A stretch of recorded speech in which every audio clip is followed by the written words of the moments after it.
Kita dalam segala urusan dunia mengambil keputusan, kita harus bermusyawarah.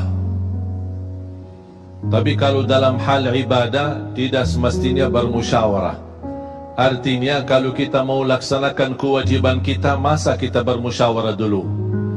Allah subhanahu wa ta'ala memanggilkan kita untuk menunaikan salat kita 5 waktu, tidak perlu dimusyawarahkan. Kalau kita sudah mendengar hayya 'alas salah, hayya 'alal falah, segera tunaikan kewajiban kita.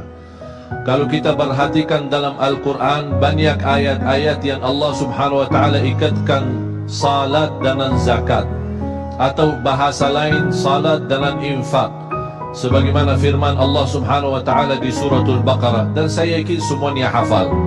A'udzu billahi minasyaitonir rajim.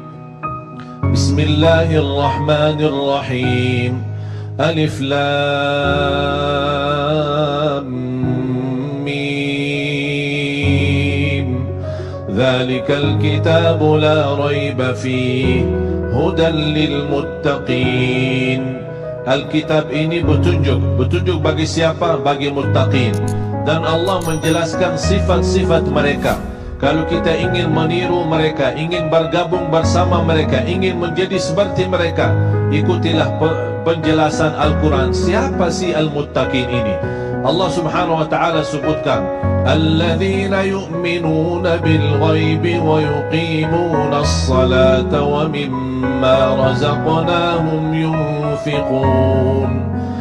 Mereka adalah yang beriman tentang ghaib.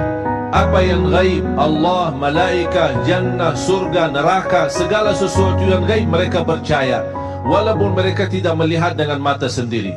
Dan sifat mereka alladzina yuqimuna as-salah. Beda artinya yuqimuna as-salah sama yusallun. Ada orang hanya kerjakan salat, tapi ada orang mendirikan salat.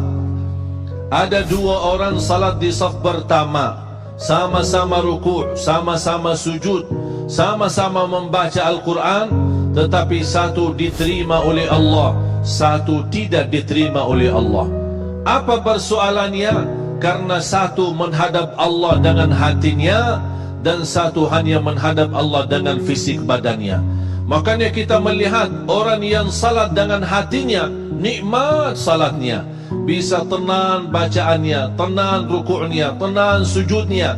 Beda sama orang yang buru-buru melaksanakan salat.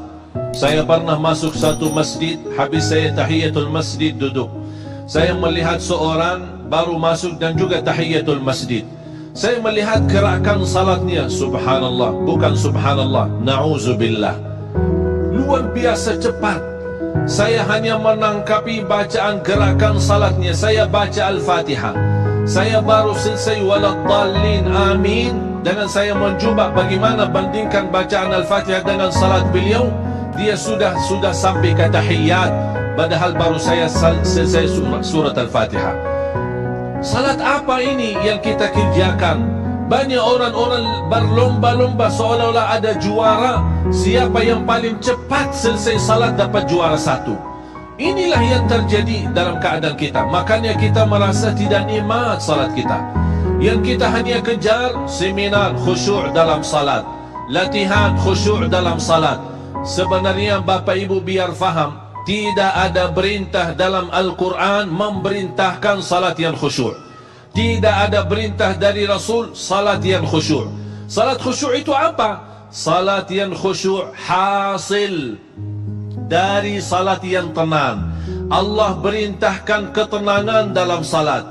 Ar-Rasul SAW memerintahkan ketenangan dalam salat. Kalau sifat khusyuk adalah sifat orang mukmin yang melaksanakan salat tuma'nina. Qad aflahal mu'minun alladzina hum fi salatihim khashi'un. Ketika ada seorang datang ke masjid di zaman Rasulullah sallallahu alaihi wasallam, masuk masjid tahiyatul masjid, selesai salat dia datang kepada Rasul mau salaman. Rasul tidak menjawab. Bahkan Rasul berkata, salli fa innaka lam tusalli. Salatlah karena kamu belum salat.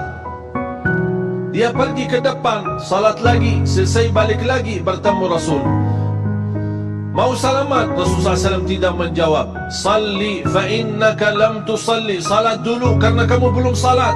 Sampai 3 kali dikasih tahu oleh Rasulullah SAW. Akhirnya orang berkata, mohon maaf ya Rasulullah, saya tidak tahu selain ini salatku. Gimana? Kata Rasulullah SAW, فَإِذَا قُمْتَ فَقُمْ مُطْمَئِنَّا. Kalau berdiri, berdiri tenang. Tumaknina salah satu rukun di dalam salat. Tidak sah salat seorang tanpa Al-Fatihah. Betul? Sama tidak sah salat seorang tanpa tumaknina. Baca tenang, rukuk yang tenang, sujud yang tenang, wallahi akan terasa nikmat. Dari hasil keterangan dan upaya dan ikhtiar kita akan muncullah rasa khusyuk. Karena khusyuk bukan sesuatu yang datang dari luar, tapi khusyuk sudah ada di dalam hati. Tinggal bagaimana cara dikelola, bagaimana bisa dikembangkan cara salat yang tenang.